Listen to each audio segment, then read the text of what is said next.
Señoras y señores, bienvenidos, muy buenas noches. Gracias por acompañarnos. Esto es La Silla Roja, este espacio abierto al diálogo, a la crítica, al análisis, a la reflexión. Sean todos ustedes bienvenidos. Esta noche recibimos con enorme gusto al consejero presidente del Instituto Nacional Electoral, a Lorenzo Córdoba. Doctor, bienvenido. Gracias por este espacio y la oportunidad de este diálogo. Bienvenido.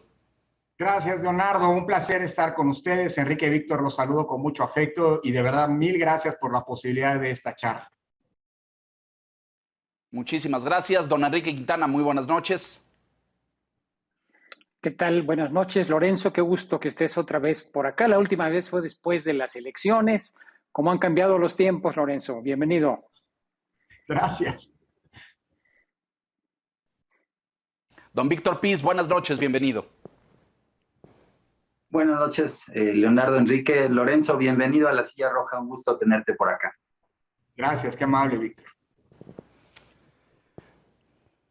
Pues para nadie es un secreto que el INE, el Instituto Nacional Electoral, ha pues estado bajo una embestida política, mediática, presupuestal, en opinión de algunos incluso jurídica, desde la Presidencia de la República y desde Morena y sus representantes. Esta semana que concluye, el INE presentó nuevos recursos de impugnación ante la Suprema Corte de Justicia de la Nación en torno a este delicado, sensible y muy candente tema de la revocación de mandato. También esta semana el INE respondió a los ataques en redes con una caricatura animada que, en opinión de más de un experto en materia de comunicación, a lo mejor no fue el instrumento más atinado. De esto y de mucho más vamos a hablar esta noche con Lorenzo Córdoba. Yo a lo mejor iniciaría, Lorenzo, con que nos describías cómo se ha vivido esta atmósfera al interior del instituto con estos señalamientos y estas repetidas descalificaciones. Por favor. Sí, Leonardo, la verdad no es un asunto nuevo. El Instituto Nacional Electoral ha estado bajo una lógica de asedio, incluso podríamos llegar a decir hasta de hostigamiento por parte de distintos actores vinculados con el gobierno, con el partido en el gobierno, desde hace ya mucho tiempo. Las elecciones, lo platicamos la última ocasión que tuve el privilegio de ser invitado a este espacio, a propósito de las elecciones de 2021, se lanzó una embestida, una descalificación que incluso, digamos, llegó hasta amenazas personales en contra de quienes integramos el Instituto Nacional Electoral. Lo que quiero decir es que no es un fenómeno nuevo. Lo que sí es nuevo es el contexto en el que se está dando, digámoslo así, esta tensión, para decirlo de alguna manera, no querida por el INE, sino provocada por el contexto en el cual al instituto se le colocó a propósito de la revocación de mandato. La revocación de mandato es una nueva institución que por primera vez está instrumentándose, es muy reciente, hace apenas poco más de 2 años, en diciembre de 2019 se llevó la Constitución. La ley de revocación de mandato llegó muy tarde, hasta septiembre del año pasado, y evidentemente establece una serie de condiciones nuevas para el Instituto Nacional Electoral. Por ejemplo, organizar un proceso electoral que debe ser prácticamente igual a una elección y tiene sentido. La elección presidencial es para elegir al presidente, la revocación de mandato es para quitarlo y tiene sentido que tenga las mismas características. Pero lo novedoso es que como nunca antes se colocó al Instituto Nacional Electoral en una situación de asfixia, de insuficiencia presupuestal, en donde el gran dilema en el que nos encontramos es cumplir con lo que dice la ley y hacer la revocación de mandato, este ejercicio, con los parámetros, garantías, dimensiones que la propia ley pide, sin contar los recursos financieros para ello. Todo se detonó con un brutal recorte de la parte de la Cámara de Diputados de casi 5,000 millones al presupuesto que el INE había solicitado, con un esfuerzo del INE con el presupuesto aprobado, generar el mayor número de recursos para poder hacer la revocación, pero que constituye un monto de dinero prácticamente 3 veces menor del que se requiere para poder hacer una revocación de mandato como lo pide la ley.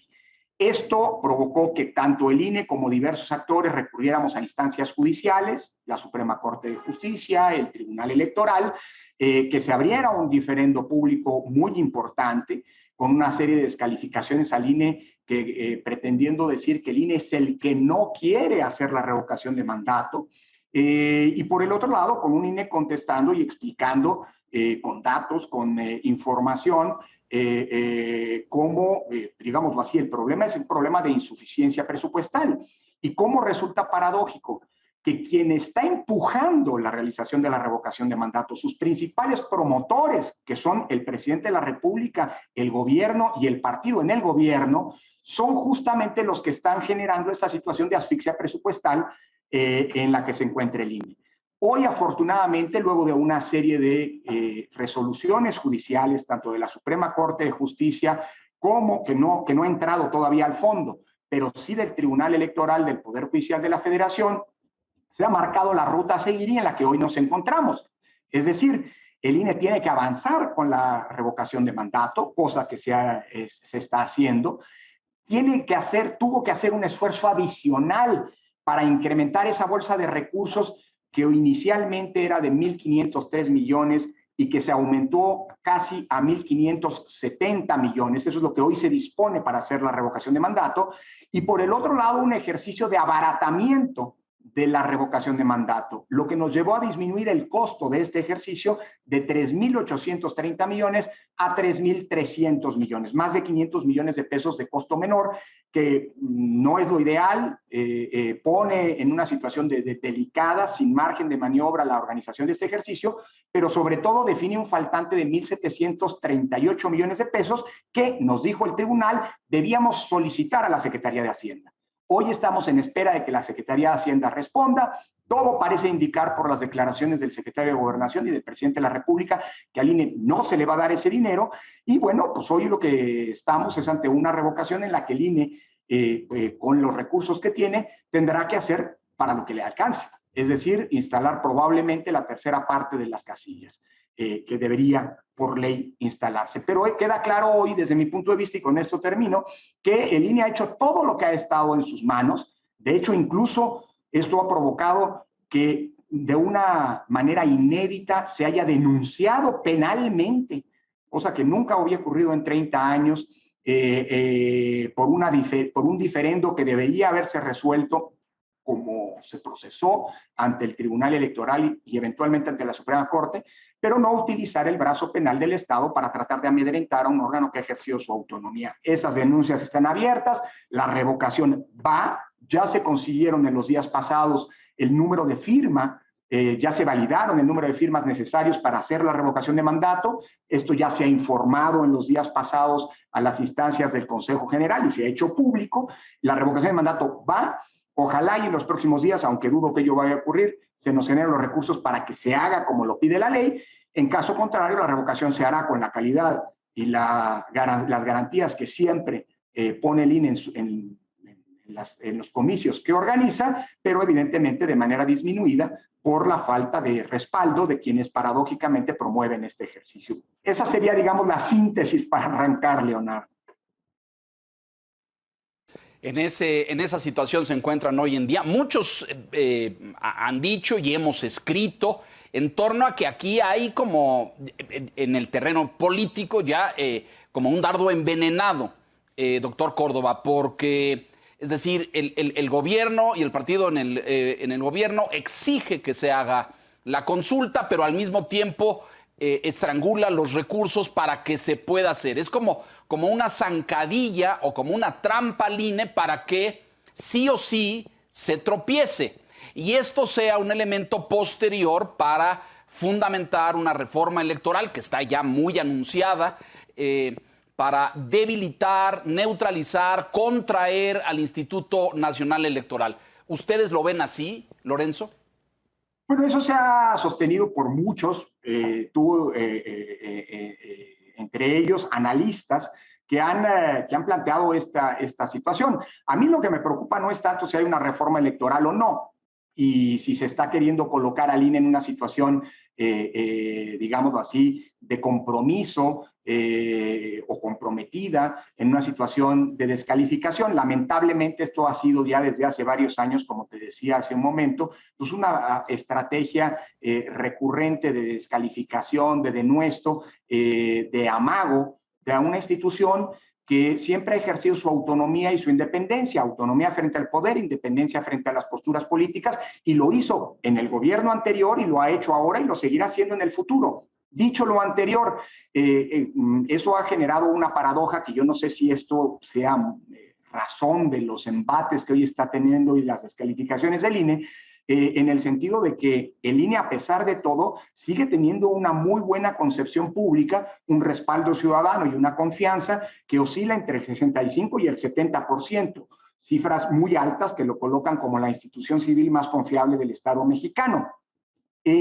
Yo te diría, sin embargo, que es mi preocupación en particular, que esto sea la antesala, digámoslo así, una delicada antesala de lo que puede ocurrir en 2024. En 2024 y hasta en 2027, cuando pueda volver a activarse la revocación de mandato.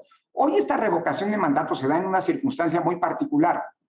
Prácticamente todo el mundo sabe cuál va a ser el resultado de este ejercicio, con independencia de que evidentemente el número de ciudadanos que eventualmente participen sí es una incógnita, no se sabe cuántos participarán, pero se sabe, a menos que ocurra una cosa muy poco probable, pues que habrá una gran mayoría de quienes participen que apoyarán o que irán en contra de la revocación de mandato y en ese sentido apoyarán que el presidente termine su mandato. ¿Qué va a pasar o qué pasará si estas circunstancias en las que hoy se está colocando al INE ocurren en una elección como la de 2024, que va a implicar la renovación más grande del poder político en nuestra historia a través de las urnas, en donde habrá una competencia electoral a la que nos tienen ampliamente acostumbrados los procesos recientes, en donde cualquier problema en la organización se puede traducir en un grave problema de legitimidad, pero sobre todo de validez de los comicios. ¿Y qué pasará si esto se vuelve recurrente y en 2027, quizás en un contexto de popularidad de quien ocupe la presidencia de la República distinto, quizá con un interés de la oposición de participar en este ejercicio que hoy no existe, pues bueno, pues las elecciones tienen que hacerse, digamos así, cumpliendo exactamente todos los parámetros de la ley, y al órgano electoral, al INE, tendrán que garantizárselas las condiciones materiales y presupuestales para que ello ocurra. A mí lo que me preocupa es, digamos, si tienes razón tú, Leonardo, en el sentido de que todo esto es parte de una estrategia para arrinconar al INE, para desacreditarlo, para achacarle, cosa que hoy queda, me parece bastante clara, falsamente una intencionalidad de no hacer bien la revocación. El INE quiere hacer bien la revocación de mandato. Paradójicamente es la mayoría del legislativo y el ejecutivo quienes hoy están colocando al INE en una situación de no poder hacer bien o cumplir con lo que se dice la ley. Si eso es una intención para la reforma, pues me preocupa que el cortoplacismo, el no ver más allá, digámoslo así, de lo inmediato, genere, por el contrario, un antecedente que puede ser delicadísimo para la gobernabilidad democrática y para, en consecuencia, la estabilidad política del país. Es literalmente darse un balazo en el pie. ¿A quién le conviene, Leonardo, que el INE sea una institución fuerte y confiable? A los actores políticos y, en primer lugar, al gobierno. Por cierto, el gobierno, Morena, han sido los partidos que más se han beneficiado del trabajo imparcial y serio del INE. En los últimos 8 años hemos vivido el periodo de mayor alternancia en nuestra historia a través de elecciones libres e incuestionadas. Bueno, desde que nació el INE, pues. Y el principal beneficiario de la alternancia que se ha generado, inédita también en nuestra historia, ha sido Morena. Así que es como darse un balazo en el pie por una fobia o una, pues digamos, una fijación. Basta ver al presidente de la Cámara de Diputados. Parecería que ese señor no logra ni dormir tranquilo, vista la fijación que tiene con el INE y con un par de consejeros. No sé qué le hicimos, ¿no?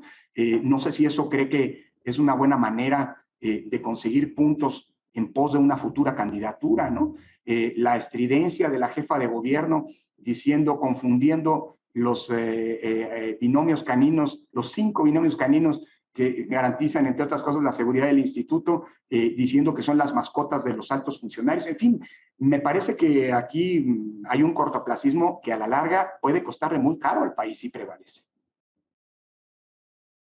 Coincido en que es delicadísimo y también me parece que es casi suicida. Hay una profunda contradicción en esto, porque cuando uno lo analiza a fondo es ¿por qué Morena quiere debilitar al INE cuando, como dices, ha sido de los más grandes beneficiados por un ejercicio transparente, pulcro, profesional de los procesos electorales? Y tal vez existe esta perversa idea de la continuidad del proyecto, pero no me extiendo aquí. Enrique, te escuchamos si quieres tomar la palabra. Lorenzo, de acuerdo al presidente de la República, el problema es que tú no te zurces tus calcetines, como lo hacían los héroes de la Reforma. Esto lo dijo el jueves en la mañanera el presidente de la República. Hay la idea y se ha construido... Sí me coso los botones cuando se le caen a la camisa, y lo sé hacer bastante bien, por cierto. Tendrás que comunicárselo. Pareciera haber una obsesión en el presidente de la República, porque ha sido un día y otro también y por mucho tiempo, refiriéndose a, entre comillas, los excesos. Y señala que toda esta discusión de los recursos y la aparente contradicción, etcétera, etcétera, tiene que ver con el gasto superfluo, que en asesores, que en seguros, que en choferes, que en arrendamientos, etcétera, etcétera. ¿Cuál es en realidad la situación? El INE sí es una institución que tiene esta gran cantidad de recursos y los tira. ¿Qué le puedes decir a la gente a propósito de esto? Mira, Enrique, la verdad es que creo que detrás de todo este discurso de descalificación al INE residen dos cosas fundamentalmente. Primero, una profunda ignorancia y desconocimiento respecto de lo que es el INE. La semana pasada recibimos un documento realizado por la Secretaría de Hacienda y por la Secretaría de la Función Pública. En realidad son 5 láminas, 5 diapositivas de un PowerPoint que evidencian una idea y una perspectiva del INE que preocupa muchísimo por la falta de seriedad y de conocimiento. Te pongo 3 ejemplos. En ese documento, y que por cierto es un documento importante y lo pongo sobre la mesa, porque es la propuesta que sin tener facultades, no obstante ello, hace el gobierno federal al INE, según ellos, para abaratar una institución que es muy, desde su punto de vista, onerosa. Llama la atención ese documento y quiero subrayarlo porque muy probablemente lo que está detrás de esa concepción es un desconocimiento verdaderamente preocupante. Por ejemplo, en ese documento se dice que la propuesta no va a poner en riesgo ni a los trabajadores administrativos ni a los trabajadores sindicalizados del INE, desconociendo que en el INE no hay sindicatos y no los puede haber por la simple y sencilla razón de que el INE realiza trabajo en una tarea de gobernabilidad democrática y de seguridad nacional. Imagínate un emplazamiento a huelga la noche anterior de una elección, el riesgo que puede implicar. Por eso, desde que nació el IFE hace 30 años, desde la ley se han establecido condiciones muy favorables para los trabajadores del instituto y un régimen laboral especial. Los trabajadores del instituto, cuando hay un conflicto con el INE, no acuden ante los tribunales laborales, sino ante el tribunal electoral en un juicio laboral especial. Los trabajadores del INE, en el INE no se pagan horas extras, a pesar de que la ley dice que todos los días y horas son hábiles durante los procesos electorales, sino se les paga una compensación marcada, establecida en la ley precisamente para compensar ese exceso de trabajo. Segundo ejemplo, en ese documento, la Secretaría de Hacienda, que por cierto, conoce el tabulador del INE porque el tabulador del INE se le comunica a dicha secretaría, afirma que hay 1,331 funcionarios de mando desde directores de área hasta el consejero presidente, cuando en realidad somos solamente 121. Bueno, si ellos creen que tenemos 1,331 funcionarios de mando, pues es obvio que crean que esta es una institución onerosa, pero eso es producto de una falsa concepción de la realidad. En suma, hay otro ejemplo. Ahí se dice que estos ahorros pueden servir para financiar la revocación de mandato y la consulta popular. Alguien no se enteró en Hacienda y en la función pública que desde el 30 de noviembre pasado ya se cerró la posibilidad de que se solicite una consulta popular en este 2021, en este 2022. Es decir, me parece que una de las dos razones es que detrás de esta concepción hay un profundo desconocimiento. Se presentó una tabla hace unos días de costos de la autoridad electoral y mañosamente se le cargan al INE el costo del financiamiento de los partidos políticos. No es dinero del INE.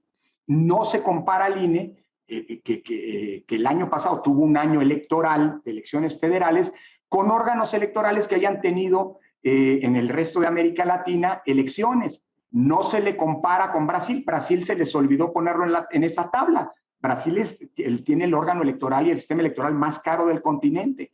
Y no se dice que el INE realiza una serie de funciones, probablemente por desconocimiento, que por cierto son funciones que pidió la oposición, que tienen la otrora oposición, hoy gobierno, que tienen un costo y que inevitablemente pues incrementan los montos que requiere nuestro sistema electoral.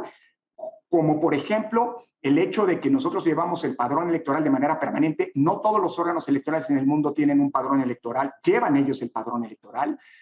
No se toma en cuenta que muy pocos órganos en el mundo, órganos electorales, fiscalizan a los partidos políticos como lo hace el INE.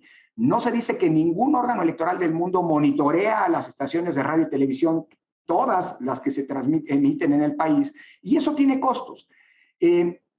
Eso es una de las dos razones. La otra de las razones es que en realidad todo esto es un pretexto para poder, digámoslo así, aprovechar la revocación de mandato en pos de ganar algo que se ha venido perdiendo en tribunales, que tiene que ver con las condiciones laborales del instituto. Y no se dice que si hoy el INE le hiciera caso al gobierno y redujera salarios, cancelara prestaciones, etcétera, prestaciones laborales, estaríamos yendo en contra de sentencias que hoy blindan sentencias de la Suprema Corte que hoy blindan, o resoluciones de la Suprema Corte que hoy blindan eso. Entonces, me parece que es aprovechar, Enrique, todo este tema de la revocación de mandato. Me preocupa que desde el gobierno no se quiera una revocación de mandato bien hecha para tratar de construir una narrativa, una vez más, de descalificación a la institución. Pero bueno, pues ahora sí que las estrategias del gobierno no las decide el INE, pero creo que lo que está pasando en estos días, afortunadamente, las evidencia y deja mucha claridad de cuáles son los verdaderos propósitos que están detrás de esta discusión. Ese justo es el punto al que yo me refería, Lorenzo. Pareciera que la intención no es una revocación de mandato, una consulta ciudadana amplia, completa, con todos los recursos, con 155, 160 mil casillas, es decir, tomar el pulso auténtico de la opinión de la ciudadanía, sino que salga una así campechana, al vapor, medio mal hecha porque pues no alcanzó con los recursos que el gobierno autorizó, con la clara intención de después descalificar al instituto, como decíamos. Víctor, si quieres tomar la palabra, por favor.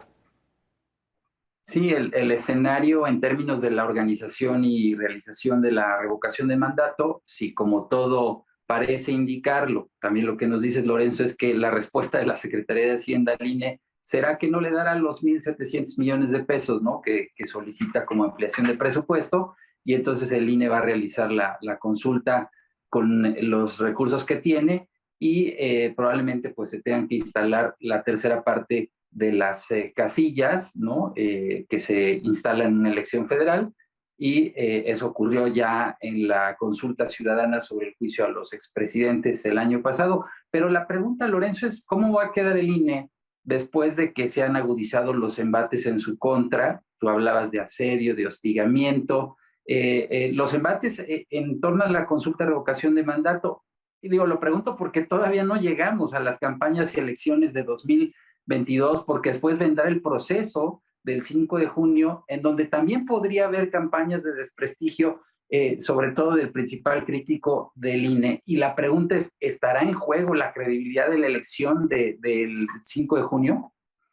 Bueno, tal parecería, Víctor, que ese es un propósito. Mira, déjame retrotraerme al año pasado, justo algo que ya hablamos en esta mesa.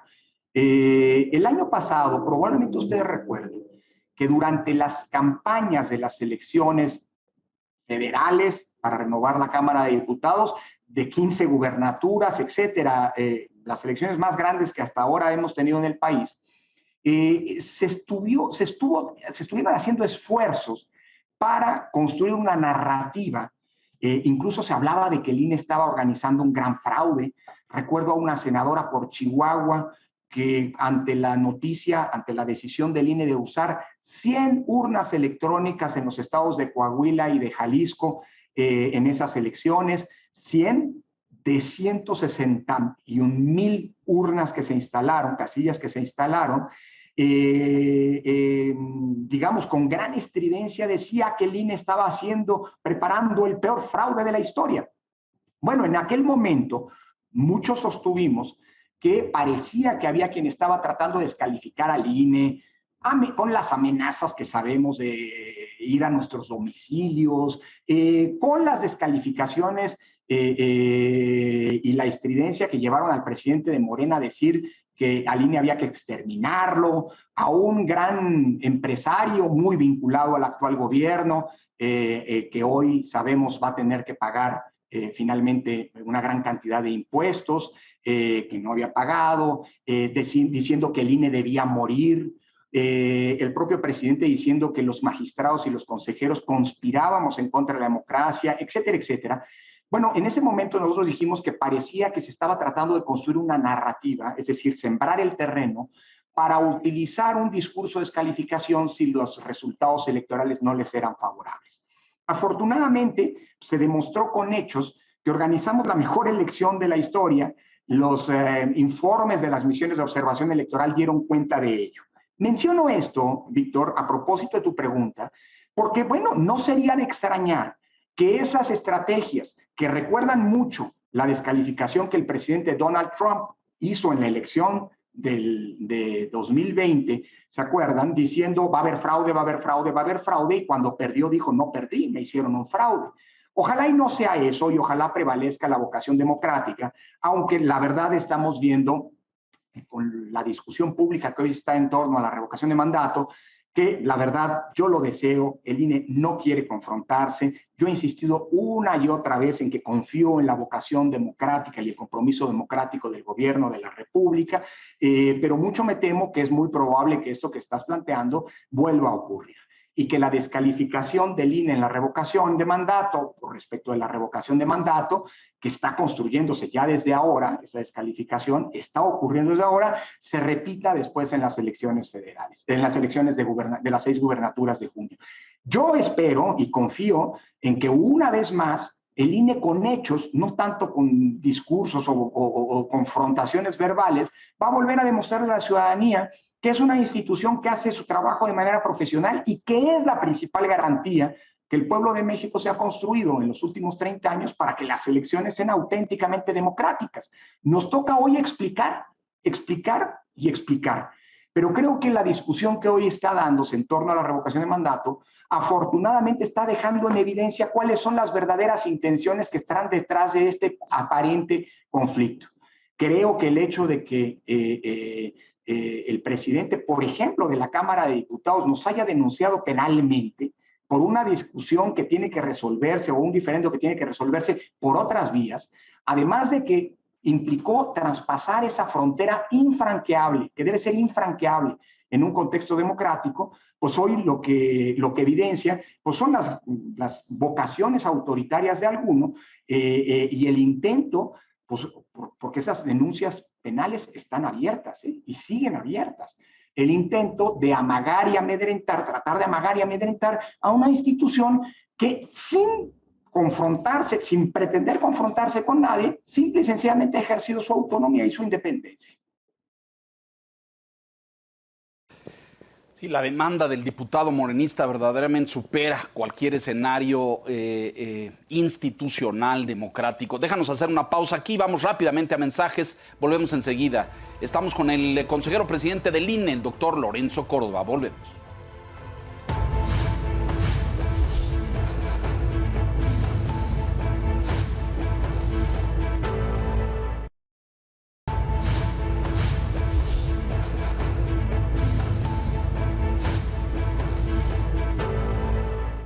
Estamos de regreso en la silla roja.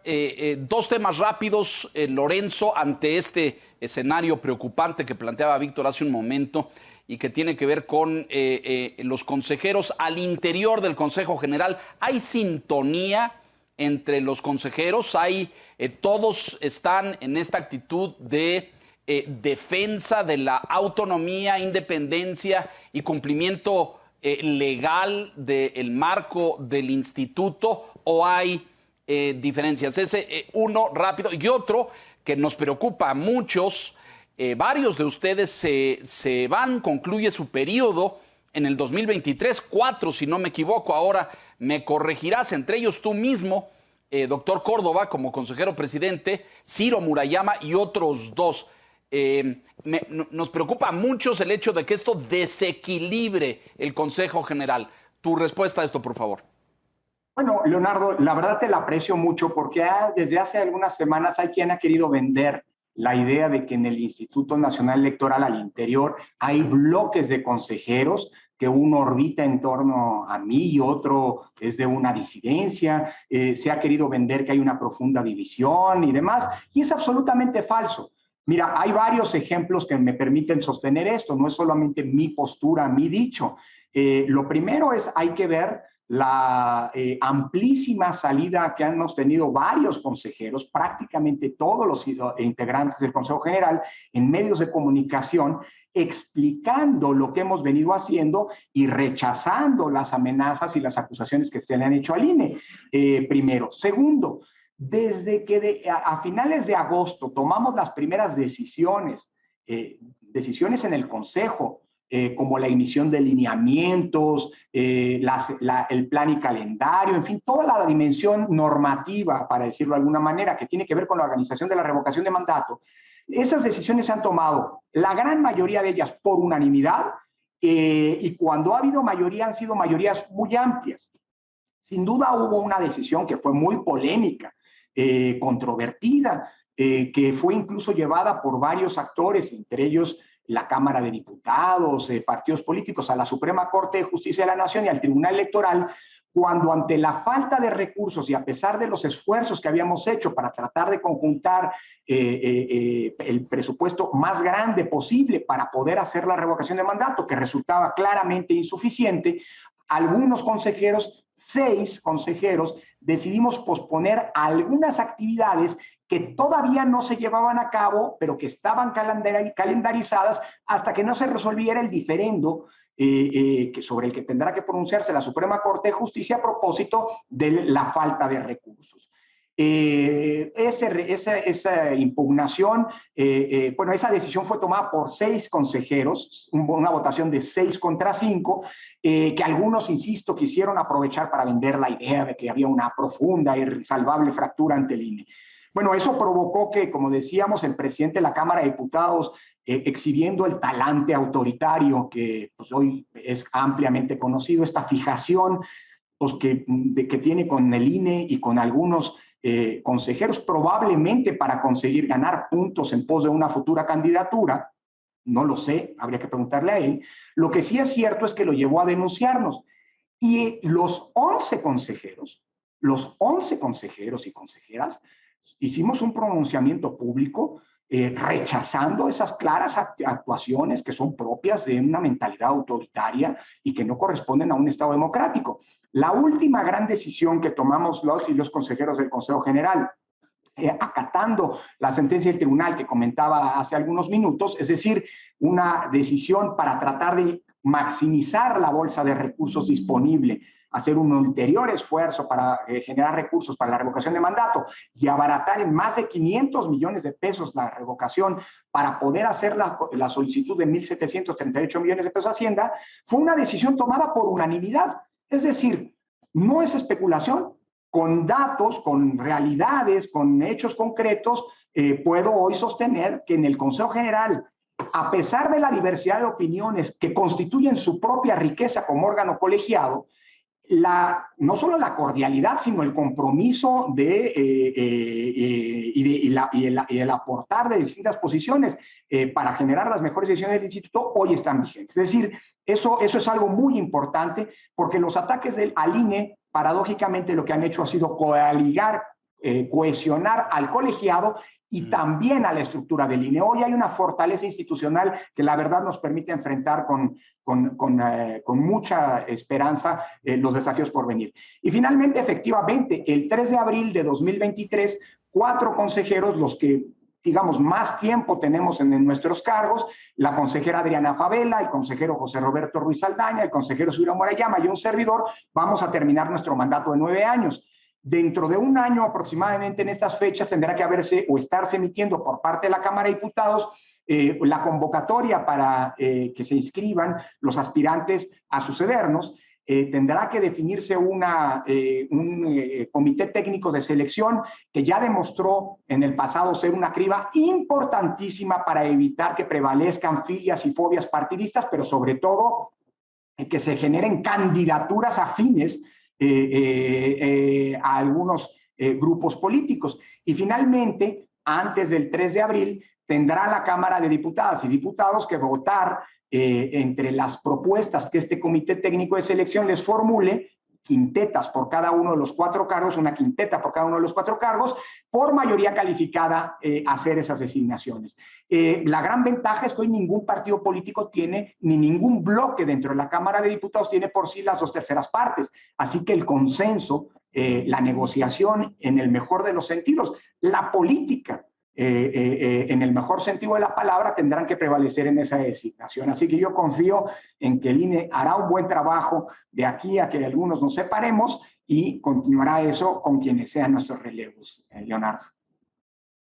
Pero hay que estar atentos, déjame decírtelo así, y generar una presión pública para que esa designación sea la mejor designación posible y no atienda los intereses de parte, que eso nos generaría un contexto peligrosísimo de cara a la elección de 2024.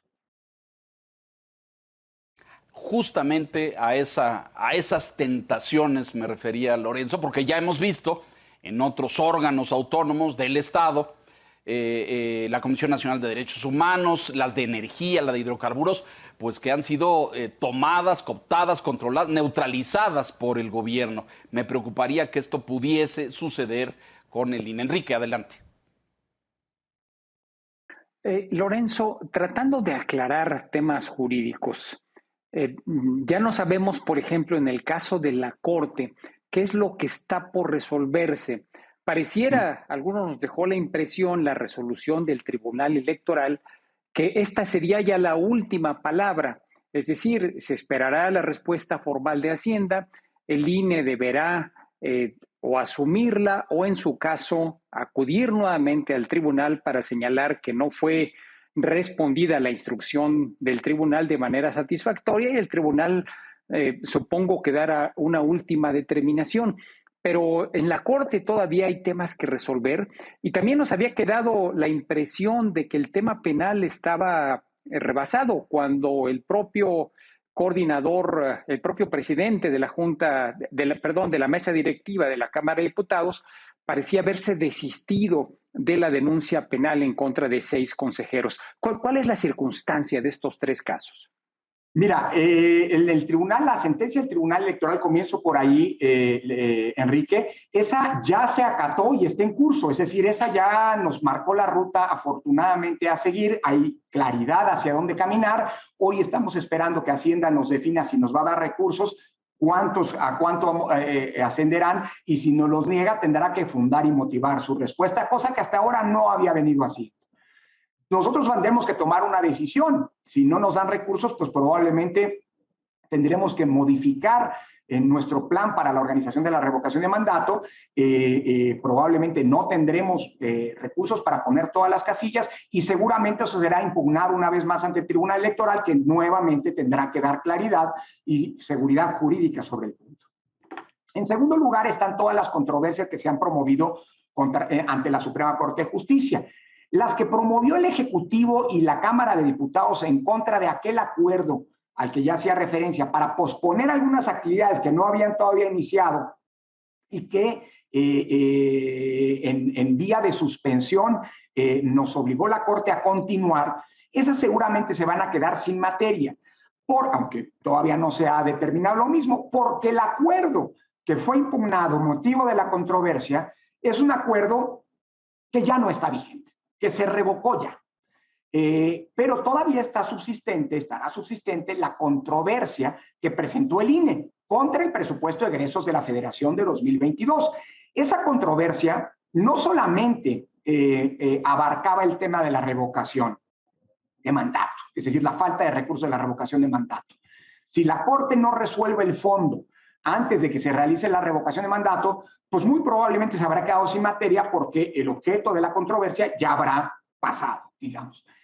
Por supuesto, en este tema específico, el ministro González Alcántara podría todavía tomar alguna decisión por la vía de las suspensiones, porque recuerda que si bien nos dio la razón y concedió la suspensión por todo lo que tenía que ver con la parte de remuneraciones y prestaciones del personal del INE, la negó respecto de seguir adelante contra la controversia sin dinero, porque, a juicio del ministro, todavía la revocación de mandato era un hecho futuro de realización incierta, habida cuenta de que todavía no se sabía si se iba a llevar a cabo porque todavía no se había alcanzado el 3% de firmas necesarias para convocarla.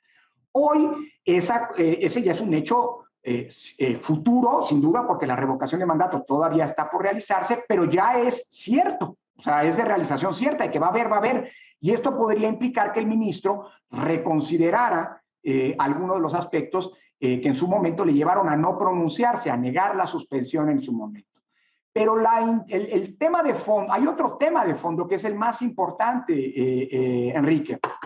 Lo que el INE controvirtió es la actitud de la Cámara de Diputados de definir el presupuesto de manera arbitraria y discrecional. Para decirlo en pocas palabras, lo que nosotros estamos diciendo, y le pedimos a la Corte se pronuncie, es si la Cámara de Diputados puede aprobar el presupuesto, modificarlo a su antojo, sin dar ninguna razón y eventualmente desfondar por la vía presupuestal las atribuciones constitucionales de otros órganos, en este caso del INE. Para decirlo en pocas palabras, el pronunciamiento de fondo sobre este tema es fundamental para lo que viene, porque servirá de antecedente en los futuros presupuestos de egreso de la Federación para determinar si la facultad que el 74 constitucional, el artículo 74 constitucional, le da a la Cámara de Diputados de definir el presupuesto, es una facultad arbitraria, es decir, puede hacer lo que se le pegue la gana, puede definir, qué sé yo, el próximo año, en lugar de darle los 40 y tantos mil millones de pesos que le corresponde a la UNAM, darle menos de la mitad, o en lugar de darle 70 mil millones de pesos, que es el presupuesto del Poder Judicial, darle solo 10 mil millones y con ello desfondar la función constitucional del Poder Judicial, o si su facultad para definir el presupuesto tiene límites y, consecuentemente, debe, como órgano constitucional, que no es un órgano constituyente, es un órgano constituido, la Cámara de Diputados tiene que tener ciertas restricciones en esa facultad presupuestal. Eso todavía tiene que definirse y va a ser importantísimo de cara al futuro, no del INE, sino de la función pública en general. Finalmente, Enrique, la parte penal. Cierto, el presidente de la Cámara de Diputados, después de haber hecho lo que luego parece se arrepintió que es querer meter a la cárcel a funcionarios públicos por diferendos en las decisiones que han tomado, y vista el gran repudio social que llevó a académicos, exministros de la Corte, constitucionalistas, a la barra mexicana de abogados, a muchos opinadores como ustedes, generadores de opinión pública, y hasta el presidente, los 11 consejeros, y hasta el presidente de la República descalificar esa actuación, tuvo que dar marcha atrás y decir que iba a hacer todo lo que estaba en sus manos para evitar la persecución penal contra nosotros. La verdad, aparte de un tuit, el presidente de la Cámara no ha hecho público ninguna actuación. Nadie sabe si es cierto que ha actuado como lo dijo. Pero lo que sí es cierto es que las denuncias contra los servidores públicos se siguen de oficio. El mal está hecho. Y hoy la Fiscalía General de la República, a través de la Fiscalía Anticorrupción, abrió carpetas de investigación, está haciendo indagatorias, le pidió al INE información que se dará en los próximos días, y las investigaciones, es decir, la espada de Damocles, el brazo penal está allí pendiente, todavía no se ha resuelto. Yo confío mucho en que el Estado de Derecho prevalecerá y que la Fiscalía en breve resolverá este entuerto, este despropósito, este grave error del presidente de un poder que ha actuado de manera profundamente autoritaria, que hizo lo que nadie se ha atrevido a hacer en 30 años, por cierto, y va a cerrar estos expedientes y determinar el no ejercicio de la acción penal. Espero que eso ocurra pronto, pero hoy nosotros, 6 consejeros y el secretario ejecutivo, estamos siendo indagados en un proceso que podría conducirnos a la cárcel, ¿no? Gravísimo, impresentable el señor presidente de la Cámara. Le queda bien para complacer a los ojos del Supremo. Víctor Piz, por favor, finalmente. Lorenzo, hablaba yo hace un momento de que todavía no llegamos a las campañas, ¿no? A las elecciones de 2022, pero vamos a llegar. Y hay un tema que genera preocupación, que es el riesgo de que el crimen organizado interfiera activamente en los procesos electorales de este año, que se van a realizar en Aguascalientes, en Durango, en Hidalgo, Oaxaca, Quintana Roo y Tamaulipas. Un poco la pregunta es si la estrategia de protección que se está definiendo con la Secretaría de Gobernación, con la Secretaría de Seguridad y Protección Ciudadana, aborda esa potencial amenaza, si se podrán alejar tanto las campañas como los candidatos de la influencia del crimen organizado. Sí, Víctor, tocas un tema delicadísimo.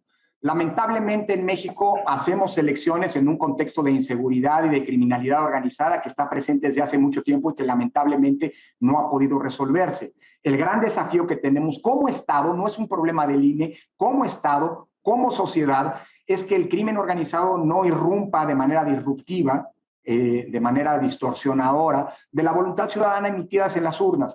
Por eso justamente hace unos días detonamos, y esto, por cierto, para que luego no digan que el INE está en contra de ningún gobierno, el INE es un órgano del Estado y sabe colaborar. Somos muy celosos de nuestra autonomía y la ejercemos día a día, pero nuestra autonomía no es autarquía. Somos un órgano del Estado mexicano y detonamos justamente por eso hace unos días esta lógica de colaboración con las 2 secretarías, la de Gobernación y la de Seguridad y Protección Ciudadana, justamente en el ánimo de blindar a los procesos electorales de eventuales irrupciones del crimen organizado.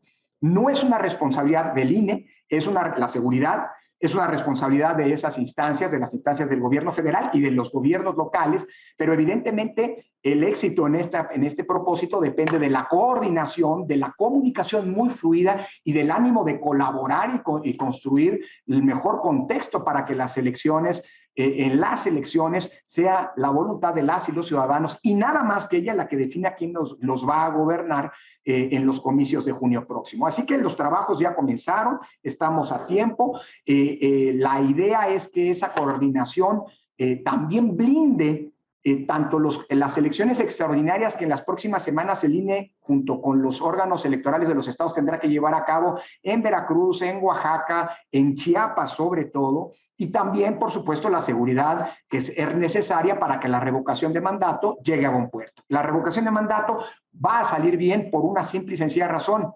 La va a organizar el INE, la van a organizar las y los ciudadanos junto con el INE. Probablemente habrá menos casillas, pero su calidad, en todo caso, no se verá mermada. El contexto de seguridad es un contexto que hay que ir construyendo y por eso justamente el ánimo de colaboración que ya se detonó entre estas instancias que mencionabas, Víctor. Tal vez la más grave amenaza al sistema electoral democrático mexicano es justamente la intervención del crimen organizado, creciente a juicio de muchos expertos desde el año pasado. Se nos termina el tiempo, debemos despedirnos. Les pido comentarios finales y conclusiones. Enrique Quintana, por favor. Lorenzo, creo que es muy claro cada vez para más personas que el INE es la columna vertebral de la democracia mexicana. No lo es todo, pero es la que articula, la institución que articula. En ese sentido, creo que cuando se habla del futuro del INE y del INE en riesgo, se puede muy fácilmente encontrar la sinonimia. Es la democracia mexicana la que está en riesgo. Así que pues seguiremos atentos y haciendo lo que nos toca para que tengamos un futuro democrático en este país. Gracias por tu participación, Lorenzo. Víctor, por favor. Y pues desearle suerte a Lorenzo y también al Consejo General del INE. Él dice que va a salir bien la revocación de mandato. Ojalá que así sea y que también salga bien el proceso electoral de este año y ojalá que se vayan pues resolviendo también todas estas impugnaciones sobre el presupuesto 2022, como decía Lorenzo, y también este tema de las acusaciones penales contra 6 consejeros y el secretario ejecutivo del INE. Creo que pues en la medida en que eso se vaya disipando, sin duda la incertidumbre será menor sobre esta institución importantísima para México. Así es que gracias, Lorenzo, por estar aquí esta noche. Gracias. Muchísimas gracias, doctor Córdoba. Te agradecemos profundamente la claridad, la pulcritud de tus explicaciones para toda la audiencia. Debo decirte que percibimos un extendido respaldo entre la ciudadanía a la autonomía, a la defensa del instituto por justamente este rol que señalaba Enrique, la columna vertebral de nuestra joven democracia. Seguiremos muy pendientes de lo que suceda. Lorenzo, muchas gracias y estaremos en comunicación. Muy buenas noches. Muchas gracias a ustedes, de verdad, siempre un orgullo y un placer estar con ustedes, con su audiencia. Gracias, de verdad. Gracias, doctor Córdoba. Víctor Piz, buenas noches. Enrique Quintana, buenas noches. Y a usted que nos hace el favor y la gentileza de acompañarnos aquí, La Silla Roja, puntualmente la semana entrante. Hasta entonces, gracias.